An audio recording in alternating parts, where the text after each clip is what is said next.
Gateway pipeline obviously is dominating the news right now, and this has to do with the federal government needing, well, Canada really needing to make sure that Alberta oil has access to foreign markets aside from the United States, where they can sell for about 40% discount.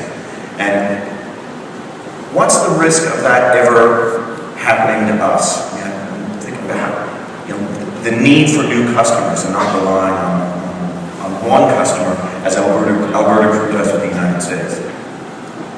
So, Northern Gateway Pipeline project in Norway is an extremely controversial project, and there are many people in Canada who would say, because it's being developed across such a sensitive area with so many Aboriginal communities affected who have not yet committed to this project, that maybe the simple thing to do is to not do the project. I signed a letter from other business and former political leaders basically urging the federal government to try and create the conditions to allow this project to proceed. And my view is doing Voisey Bay was difficult. Doing the Labrador Agreement on the Labrador coast was difficult. Doing Consolidated Thompson Iron Mines was difficult. But in all those cases, we ended up having First Nations communities as partners and equity partners in those projects.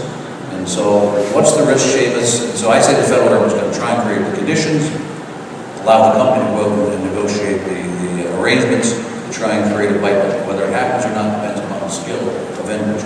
What's the risk to Newfoundland and Labrador? Danny's certainly more current than I am. When we got at the Nalcor table, I could add a lot to this discussion. My view is the following. It's less about, let me add two things. Fracking has changed the world in the United States. We're currently selling, as I said in my remarks, out of Alberta at deeply discounted prices into the United States. I don't think we should ever take it for granted that our favored position with Newfoundland and Labrador offshore into the U.S. is always going to be solid, especially if you bear in mind that we're not far away from the point where the U.S. will be a net exporter to the rest of the world of their energy. So it's just market, supply and demand. Secondly, the rest of the world, because of the number of things that are happening, needs security of supply of energy. They need the things we have. So I would say two things. It won't be popular for the existing operators to hear this, but to the extent we can attract new operators under fair terms and conditions, we should. We need to send a signal we're open for business. And I think we need to say we're open for business to places that have not traditionally been our business partners, but who need the kind of security of supply that we can offer as more and more of our oil and our gas over time. In fact, I don't know how close we are to Mumbai, which is something 1,600 kilometers closer to Mumbai than British Columbia. You know, so off our location, people joke about location, you know, the worst location in the world is 5, and it's been cold the last couple of days, but I think we're the best location. And, you know, during the Second World War, there was 5 or 6 American bases here because we're so strategic.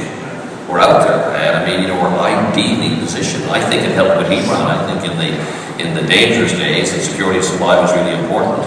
You know, I think Bush was in power at the time, and basically set back and said, "Look, we're going to Newfoundland and Labrador up there. We got that oil there. It's close. We can get at it. Let's do it." And I think that helped us get that project going. And so we're in a good spot here. But you know, we need to make sure that this industry keeps growing. And, you know, what companies like Statoil are doing now is marvelous, and their enthusiasm is great. But I think we're going to be around for a long time. I really honestly believe that the oil and gas industry in this province is here for a long, long time. So you're signing up for the trade mission to India? Sure. Okay. We've only got about 15 minutes left. I want to get into as many questions as I can. On your point, I have to ask you, you talk about Statoil, and you talk about your passion for Nalcor. Was that your inspiration? Is that what you want Nalcor to be? Absolutely. You know, I tried to, when I get in, I had to start from here. My knowledge of government and basics of government was zero. So, you know, I remember reading I read 500,000 pages of briefing notes, information, just to get it in my head, so I had a half idea of what I was doing when I got into it. But I did go around, went over and had, Brian and we did the MOU with Ireland. You know, we had a great relationship with Ireland. Went over to Ireland, had a look at what was going on there, and that was at the whole technology hype time. Went to Norway, and I looked at Jim Keating down there, we went to Iceland. Every time I look at Jim Keating, I still see him with that hot bath, the hot springs up there. And I could just see the water just coming off the top of his head. I was up it was a wonderful experience, and we won't tell you any more details about it. But it's true, Jim, every time I say it, I think of it. Well, actually, yes, what happened tonight mostly stays the rest of it. But we did go around, seriously, to the jurisdictions, and we tried to get the best of the best. And, when I saw what had been done in Norway, how they'd set up their company, and the revenues, we could never achieve the kind of, sheer, for want of a better term, that was achieved in Norway. So we said, no, we'll start at much more modest levels, and we'll come in with an equity position, and we'll try and get some super royalty. And that's what we did. And we built on Moderator. Just kept building up from base ground 0 to ground 10 to ground 20, and someone else hopefully will build on what we've done. And the big thing is that we've got to stay the course. We don't want to harm anything we're doing right now. We've got a good thing going. Everybody seems to be very content, unless I'm reading it wrong. So let's not do anything to fool that up. And I do think that there's enough sensibility between political parties and governments that they realise the benefit of this. They realise how important it is to Newfoundland and Labrador. I would just add a word to what Dan has just said. Whether it's the current government, whether it's the new premier in the current government, whether it's a different government, I think that the one thing we had a chance to chat yesterday that we both agree is we've got a really vigorous and rigorous regime in place today on balance across all the pieces that give fair benefits to Newfoundland and Labrador, but a regime that also gives stability to those who are putting up the billions required to do these projects. And so if we gave a piece of advice, individually, collectively, to those who will follow, it's tread carefully. There's no need to reinvent the wheel when the wheel on a global basis is competitive. It's still attracting capital. It still makes us a very attractive place to deploy capital on the basis of getting reasonable returns. Somebody asked the question, if you were premier now, what would you do to continue our current prosperity? But I think you've answered that question a number of times, actually. This one goes out to either one of you. Do you think that the province should set up a heritage fund like Norway and Alberta? And why do you think one has not been set up? I've already answered it. Nalcor is our heritage fund. It is going to be worth a fortune. It's going to be paying out huge dividends. It's going to have great value if it's allowed through reinvestment to participate here in the province in our own fields or even outreach. As Statoil have done in Newfoundland and Labrador, I'd love to see Nalcor outreaching to other jurisdictions, particularly in the area. There's such great opportunity here. We've positioned ourselves during our government, to be the gateway to the area, to be the service centre for the north, and that's a reality. We've got the facilities here, we've got the R&D money allocated, but from a heritage perspective, when you look at those kind of numbers, imagine you had a Newfoundland Labrador Library in those days kicking back $7 million annually in dividends to you. If you do a lot with that, that's really good. So that's our heritage fund, and I got to tell you, let's nurture that gem. Let's not do anything to try and harm or dismantle Nalcor, because cash that we get now, we've got to put it in the roads, we've got to put it in the schools. We don't have the luxury of being able to build up billions of dollars in a heritage fund. We have to spend as we go in order to maintain our infrastructure and be modern. But at the same token, we do have this one that is starting to accumulate a lot of value, a lot of wealth, and will generate a lot of revenue at the end of the day. We still have a significant infrastructure deficit. Still significant investments that need to be made, both in our social infrastructure and in our economic infrastructure, and that work needs to occur before we start talking about it. But there'll be a time, and our pensions, but there'll be a time down the road when a heritage fund type concept, either purely within retained dividends, if you will. Nalcor pays its dividends in the province, other than those used for capital investments, etc., capital projects. There may be a time when province will start setting some funds aside, but I agree with you, it's not now. It's not anytime soon. Again, this one to either one of you. With construction costs in Newfoundland and Labrador more than 2 times elsewhere in Canada, and with the negative impact these additional costs have on royalty income, should government focus less on local fabrication in the province? Well, first, every premier, I think, that's been and every premier to come will emphasize local fabrication. But, I do have a message to the workers in the industry out there that we have to be competitive. And I've heard times that, sometimes, our productivity is not the best. I know we have to hear this, but, I'm going to say it. we're going to stay competitive and we're going to have fabrication done in this province, then we need to be able to match price and productivity. We want, all the benefits agreements that we've done as premiers, I can honestly say, have maximized absolutely everything we can get our hands on.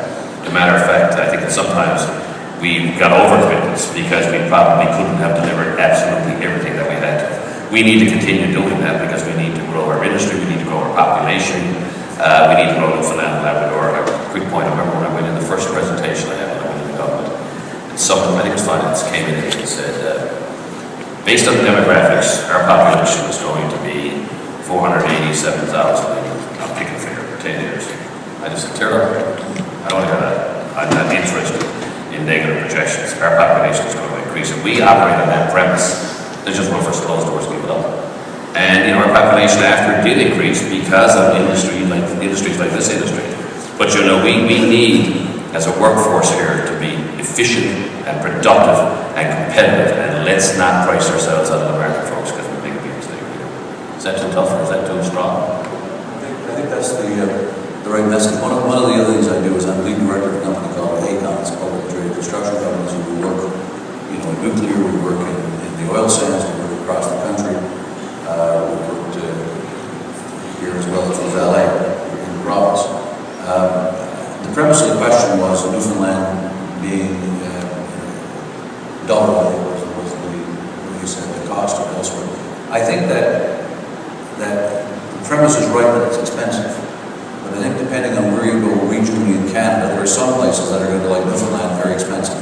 And so to leave the impression that just Newfoundland and Newfoundland only is high cost isn't right. If you don't think it's not high cost today, the coastal British Columbia where LNG projects are starting up, you're dreaming. And I can list for you a number of other places across Canada. So I want to soften the question just a little bit. But I do want to acknowledge that and this was part of when we put in place the labor relations regime back during my time in office, part of this was working with the unions to create a regime and with the companies that would give stability and certainty. If we're not competitive, no government can simply order and say, you're going to do it here when it doesn't make sense. Because all that will happen is decisions will get made that we're not going to invest in. So to Danny's point, and I reiterate it, we want to do everything we can, get every benefit we can in the province, but against the backdrop of being competitive, being smart, and doing quality work, and competing globally. Don't say no rules. To your point, Danny, 2041, the Upper Churchill contract, not that far away. What do you believe will be the course that will be taken between the province and Quebec in terms of the new deal or maybe no new deal? How do you think they may react or are reacting? This is why Muscat was so important. Brian's got through that. Brian was very close to a deal with Tobin and shared. We never meet up.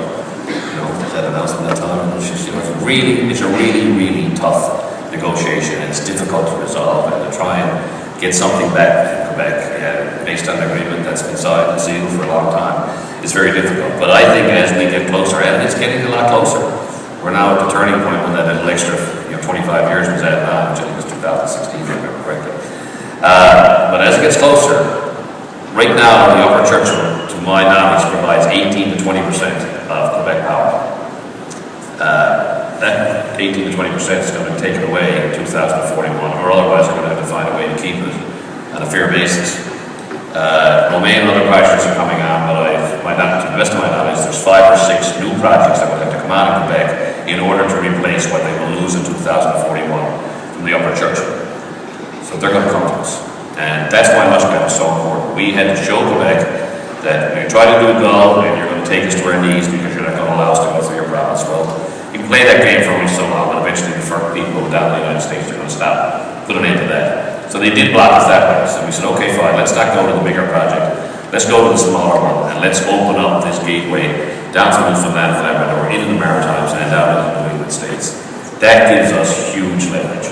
We've now said to Quebec, we've got an alternative, we've got another way to go. The other thing too, which we did years ago when we were down in New England, it was always, on the map, it was always Quebec, it was Labrador. Quebec would put up a map, and with that Labrador indicated as Quebec, and it was Quebec power that was going down. Well, it's our power, folks, and we've proven now that we can go another route, and we would love to work with you. I mean, I had discussions with President Bouchard. I mean, if we did a joint northern approach and put all that power and all that wind together and everything else, it would be massive. But until they come to us and we've got some leverage, which we now have in spades, then it wouldn't happen. I think it will happen. And timing depends on when, Seamus, but I think we can now sit and wait, and we should be very coy as to how we handle it. I agree with everything. And we certainly have invested a lot of energy and time trying to get a deal, as did you and as did others before us. There's no doubt in my mind that there will be a deal. I don't think we're going to get a deal we go chasing. I think we'll sit back. There's no question. There have been two contradictory things happening. On one hand, a lot of new sources of energy in the United States, in particular gas. Gas has had an impact on the way of the land. We shouldn't underestimate that at all. On the other hand, there's a big push to more green power, and this huge harvest of hydro waiting to be tapped, not yet happening. I think Quebec and Newfoundland will sit down. I'm actually curious in watching this new Premier of Quebec, He's a very interesting guy. He's the first Premier of any party to openly, and charaded it as well, but this guy even more direct, to openly run as a federalist, to openly wave the Canadian flag, to openly say there will not be another referendum, it's not happening on my watch, it's off the table entirely, to openly say, let's get real, folks, we should teach our kids English, not just French. This is dramatic stuff. This guy is a little different. We were anti-hydro Quebec rhetoric. It's not a provincial Quebec issue for me. We were there. We were there together, both Quebec. But I would say that give Couillard some time in office. We know the same folks are at Hydro Quebec, who shall remain nameless. We've been there for quite some time. But give him some time in office, and I think it's worth whoever the new and settled Premier in the province is, if anybody wants a job these days, that it's worth a dialogue. This man's a very different guy, and the truth is, the longer they wait, the weaker their hand, the stronger ours. So we shouldn't be in a rush. James, Brian touched on one quick thing, just the whole green energy, clean renewable energy piece, which is critical, and that serves this industry because, for example, if we do muskrat, which we will do, and we're able, we then get Golden, that enables the government of Canada to strike a balance between clean renewable energy and pipeline development and Alberta development and further Newfoundland development. So it just strengthens our hand in dealing with other jurisdictions to say, yeah, but fine, there may be some emissions here, but we're cleaning it up over here, so we're striking that balance. So it would have served this industry well to even see Gull Island move along right behind muskrat. Last question, which will take us, I think, almost exactly to time.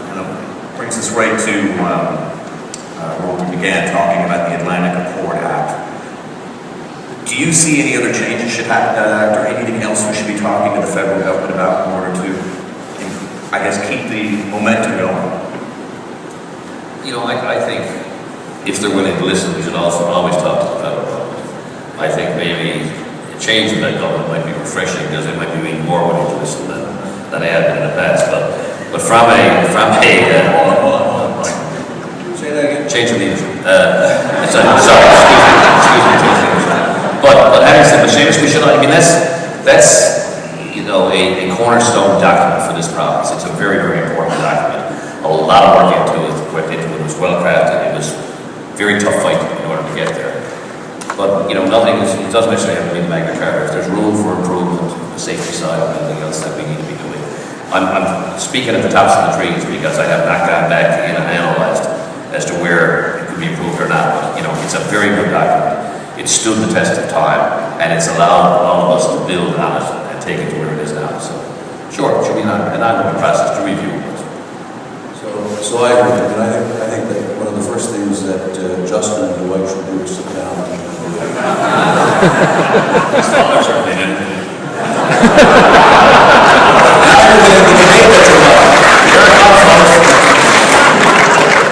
No, I think there's an opportunity to move the Newfoundland and Labrador offshore, I'm going to say more broadly, the East Coast offshore, forward by big quantum steps. And to move it forward by big quantum steps will take the partnership and the collaboration of both the provincial governments and the federal government. We need to be working together as partners. And we need to be marketing the opportunity here together with industry, not just governments, collaboratively in key target markets. And as part of that discussion, it may well be that there are some things that can be done vis-a-vis the Atlantic Accord to improve the climate. What ought not to be done is anything that puts any additional burden or creates any additional uncertainty for the private sector or for capital. We are in the world today. Look around the world, we compete well with the rest of the world. And we don't want to change that dynamic. Full marks to those who brought it to us. Gentlemen, I know that you've both individually spoken to this room, but boy, I tell you, having you together, I think you should take it on the road.